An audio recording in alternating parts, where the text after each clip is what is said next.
এই সেই আলুর গোল্লা দেউলিয়া চৌরাস্তায় মাহবুর ভাইয়ের সেই ছোট্ট দোকানে প্রতিনিয়ত কাস্টমারের যে চাহিদা সেটি কিন্তু বৃদ্ধি পাচ্ছে, মানে অর্ডারই শুরু হয়ে গেছে এই মুহূর্তে। আপনারা ভালোই সাড়া দিয়েছে দেউলিয়া চৌরাস্তার মোড় এটি, আর এই মোড়ের ঠিক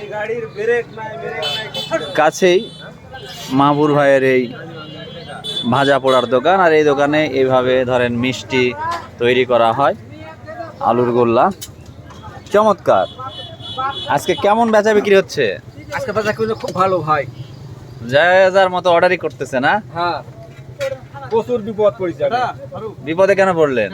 এই যে মিষ্টি ভাইরাল করে দেওয়া, দেখি এদিকে তাকান দেনে, আপনার ব্যবসা বৃদ্ধি পাচ্ছে তো? হ্যাঁ, ব্যবসা বৃদ্ধি, এটাতে শুকরিয়া জ্ঞাপন করতে হবে। আলহামদুলিল্লাহ। হ্যাঁ বেটা, টাকা লাও। আসলে কেজি কেজি মানুষ নিয়ে যাচ্ছে। হ্যাঁ, কেজি কেজি 150 টাকা কেজি একদম আছে না? হ্যাঁ, 150 টাকা। আজকে কয় কেজির মতন বানাইছেন? আজকে বানাচ্ছি 22 30 কেজি, 25 কেজি হবে। 25 কেজি হবে। যাক আলহামদুলিল্লাহ, একদিনের ব্যবধানে মানুষের যে সাড়া পড়েছে এই আলুর গোল্লায়,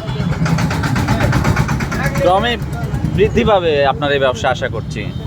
তো যারা এই আলুর গোল্লা খেতে আগ্রহী তারা চলে আসবেন বাগমারার দেউলিয়া যে চৌরাস্তা রয়েছে সেই চৌরাস্তায় মাহবুর ভাইয়ের দোকানে প্রচুর পরিমাণে কিন্তু বেচা বিক্রি হচ্ছে এই আলুর গোল্লা। সত্যি কেমন লাগতেছে আলুর গোল্লা? দেখি মুখে দেন। ঠিক আছে, ভালো না? সেলিম সাহেব দেখি কি অবস্থা? অনেক দূর থেকে আসা হয়েছে আলুর গোল্লা খেতে দেউলিয়া চৌরাস্তায় মাহবুর ভাইয়ের দোকানে। চমৎকার না? সত্যি অসাধারণ একটি ব্যাপার। দেউলিয়া চৌরাস্তায় যেভাবে আলুর গোল্লা খেতে আসছে মানুষ,